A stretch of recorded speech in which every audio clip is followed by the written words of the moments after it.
todos os seus trabalhadores, juntar os pequenos e médios proprietários rurais e ganharem nos votos o governo dos liberais e conservadores, instituindo no país a universalidade do ensino, a universalidade da educação, a renda mínima e o pleno emprego. Se quisermos copiar eles, é assim que a gente tem que copiar. E não pegando o ponto onde eles chegaram e querendo fazer agora como se num passo de mágica a gente fosse virar a Noruega ou Suécia. Estamos copiando o Chile. O Chile é o país da OCDE que tem a maior taxa de pobreza junto com a Turquia, maior desigualdade, coeficiente de Gini. Chile tem a 83ª maior renda per capita do mundo. Se é para imitar quem deu certo, vamos imitar Mônaco. Vamos fazer o que Mônaco faz, se é só imitar que dá certo. Estamos imitando o Chile, que é um país que 50% das exportações vem de um só produto, o cobre, que multiplicou por 4 o preço nos últimos 20 anos. O Brasil tem uma economia 7 vezes maior e exporta 7 vezes menos cobre. Não temos nada a ver com o Chile. Ponham na cabeça como funciona o sistema social, financeiro, econômico do Brasil. Somos um país que concentra demais, há muito tempo, os meios de produção, as terras e todo tipo de capital. Capital tecnológico, capital intelectual, capital financeiro. Concentramos. E temos um contingente de trabalhadores enorme, monstruoso. O problema é que, como no Brasil, quem tem dinheiro, quem tem os meios de produção, quase sempre não tem por mérito, tem porque deu sorte de nascer no lugar certo, na hora certa. No Brasil, isso é um relatório do OCDE, que de esquerda não tem nada.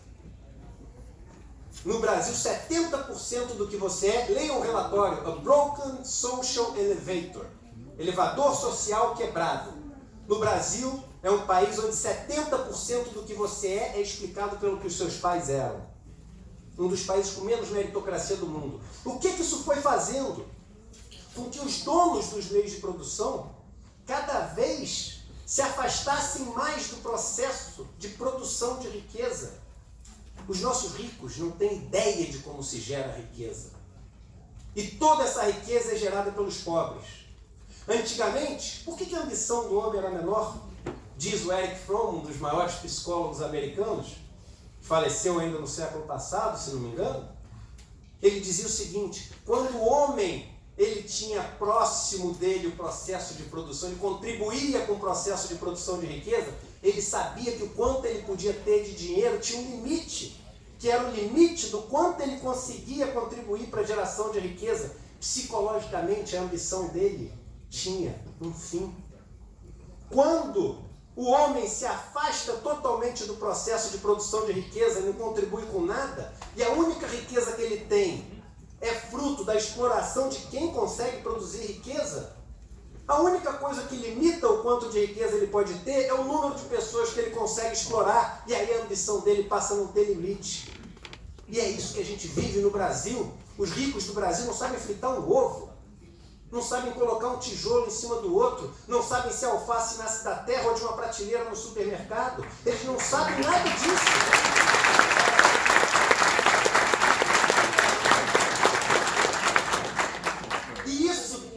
Olha que curioso, isso torna o rico brasileiro uma figura extremamente forte por um lado, porque detém todos os meios de produção, mas extremamente frágil pelo outro, porque sem o trabalhador ele não é nada. Ele é um castelo de cartas, ele é uma casa vazia, ele é um pote oco. Ele é um castelo de areia, ele não é nada. Mas aí o que ele faz? Olha que engraçado. Essa fragilidade dele, ele conhece a fragilidade dele. E ele fala o seguinte: para eu conseguir me manter onde estou, eu dependo dessas pessoas. Não posso perdê-las. E o único jeito de não perdê-las é não deixar que elas tenham acesso aos meios de produção. Porque se você dá para um trabalhador rural a terra, em 2 anos ele nunca mais vai precisar de você. Sabe qual diferença faz para o cara que mora no campo, tem agricultura familiar, cria as galinhas, os porcos dele, planta o alface, o milho, o feijão que ele come, o arroz de sequeiro. Você sabe qual a diferença que faz se tiver hiperinflação no Brasil, na vida desse cara? Nenhuma.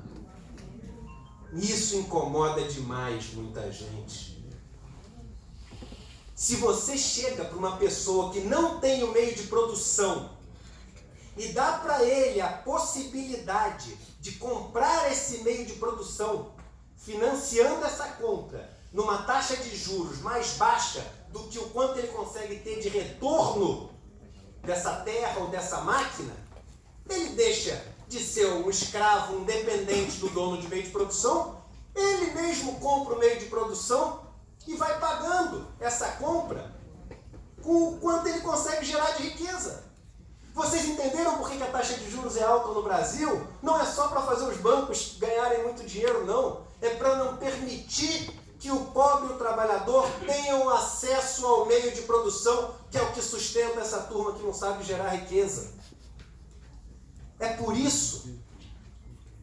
Como é que você pode fazer mais para essas pessoas serem dependentes suas e não irem atrás dos meios de produção?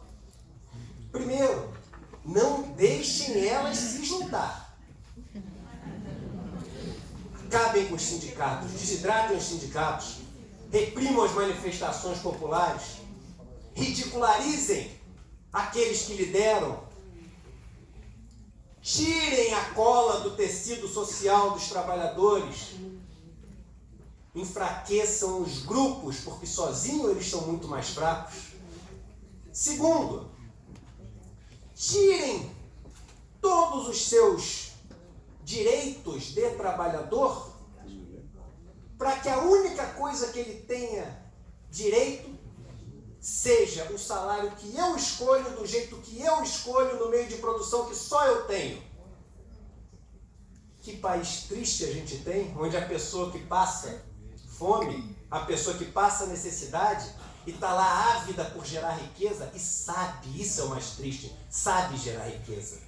Ela tem a técnica para gerar riqueza, ela sabe plantar, ela sabe construir, ela sabe montar, ela sabe esculpir, ela sabe fazer, mas ela depende da autorização de alguém, que é o único que tem os meios, e cada vez mais na condição dele. E aí, a gente pega esse país e vai aprofundando o grau de dependência. O que a reforma da Previdência faz?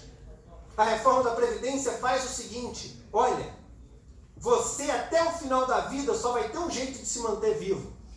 Continuar trabalhando para mim. Você não vai se aposentar nunca. Eu não quero que você pare, eu quero que você fique dependente até o final da vida. E algumas pessoas simplesmente não vão aguentar. Algumas pessoas simplesmente não vão ter força. Vários empregos vão sumir. Porque o capitalismo armou uma cama de gato para ele mesmo. Desde Adam Smith, lá atrás, ele foi falando o seguinte: vamos fazer especialização do trabalho. Especializa, especializa, especializa, especializa. Porque quanto mais você especializa, mais você consegue otimizar a sua produção. E ele foi especializando, especializando, especializando. E as coisas ficaram tão repetitivas, tão fáceis de se replicar, que chega o mundo das máquinas e olha para aquilo e fala: ah, mas isso a máquina faz. Então a gente criou um mundo que é facilmente substituível por máquinas. E com isso, o trabalhador vai cada vez indo para a ponta de baixo da distribuição de riqueza. Por quê? Porque você vai substituindo por máquina e só não substitui aquilo que a pessoa ainda aceita fazer mais barato do que a máquina, porque você ainda não tem tecnologia suficiente, ainda. Então a tecnologia vai jogando as pessoas cada vez para a ponta mais pobre e substituindo elas. E aí a tecnologia vai ficando mais barata e as pessoas têm que aceitar ganhar menos. E E aí, esse mundo é um mundo que migra da proteção social para a assistência social se a gente não tomar cuidado. E aí vem o último alerta. Um mundo que vive de assistência social, como esse para o qual a gente está arrumando sem saber. Como esse para o qual a gente está escolhendo marchar, acreditando que estamos fazendo isso para um país que vai nos oferecer mais empregos. Esse mundo que vai viver da assistência social é um mundo que a gente também quer diminuir o papel do Estado, onde a gente quer privatizar, onde a gente quer ter menos rede de proteção social. E aí o que acontece? A gente vai depender da assistência social de quem? Da iniciativa privada. E depender de iniciativa social da iniciativa privada, de assistência social da iniciativa privada, é querer que em algum ponto seja melhor para essas pessoas que aqueles que estão lá embaixo morram do que continuem vivos, porque uma decisão econômica vai ser sempre uma decisão só econômica. Mas não somos só seres econômicos, somos seres humanos. E é por isso, defendendo a nossa condição de grupo, de nação, de seres humanos solidários, que temos que ser todos contra essa reforma da Previdência que está na mesa. É isso que eu tinha para falar.